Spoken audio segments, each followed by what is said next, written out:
everyone, this is Isaac, and welcome back to Isaac Reviews 2024. In recent years, it seems like it's been becoming more common for technology companies to be entering the world of film, and one of those companies is Apple.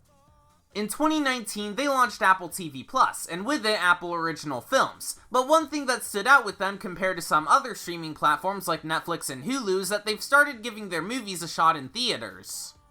Last year, they gave us Killers of the Flower Moon and Napoleon, and although both films were considered financial disappointments, it was still a surprising move on Apple's part to give them a prominent theatrical release, and now they're continuing this with the subject of this video, Argylle. From Kick-Ass and Kingsman director Matthew Vaughn, this movie will be focusing on a woman named Ellie Conway who writes spy novels, but soon finds herself being hunted by actual spies after her book seemingly predicted real geopolitical events. Definitely an interesting concept, and it's from a director with a solid track record, so did the movie turn out to be good? Well, despite the negative reception it's been receiving from critics, I thought it was fine.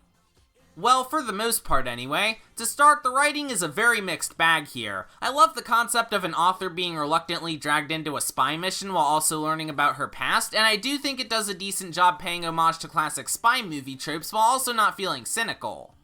But the pacing really drags the movie down. It doesn't seem to know if it wants to move insanely fast or tediously slow, and a lot of the plot twists don't have enough time to sink in as a result. And believe me, there's a lot of plot twists in this movie, and while some of them did honestly catch me off guard, especially the big one around the third act, after a while they started to get a bit repetitive and I started to be less surprised by what I was seeing. Thankfully, there were still a fair amount of elements I liked in Argylle. For one, the acting all around is superb. I especially loved the dynamic between Bryce Dallas Howard and Sam Rockwell, and Bryan Cranston was entertaining as the movie's villain. Also, there was a cat, and I liked that there was a cat because he was cute. And since this is a spy movie, there's a lot of action scenes, and they're really good. Well, okay, the chroma key effects in some scenes were painfully obvious, but the fights are well choreographed, the cinematography is nice, and the soundtrack is really good. I just wish the movie overall could have been as good as I hoped it could have been, so forgive me for not having much to say once again. Like, I was excited for Argylle leading up to its release, and it certainly had enough good elements to provide a decent viewing experience.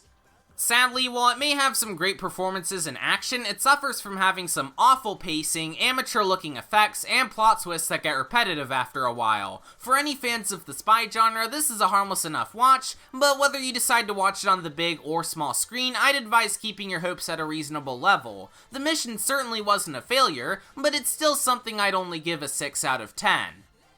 As for what I'll be talking about next time, there were 2 animated movies that came out on streaming over the weekend, but which one will I be talking about first? Well, I watched Orion in the Dark first, so I guess that'll be my next review. And while I wouldn't put it among some of Netflix's or DreamWorks' best works, it's still a very charming and endearing experience. Anyways, thanks for watching this episode of Isaac Reviews 2024, subscribe for more videos like this, and I'll see you all next time. Bye!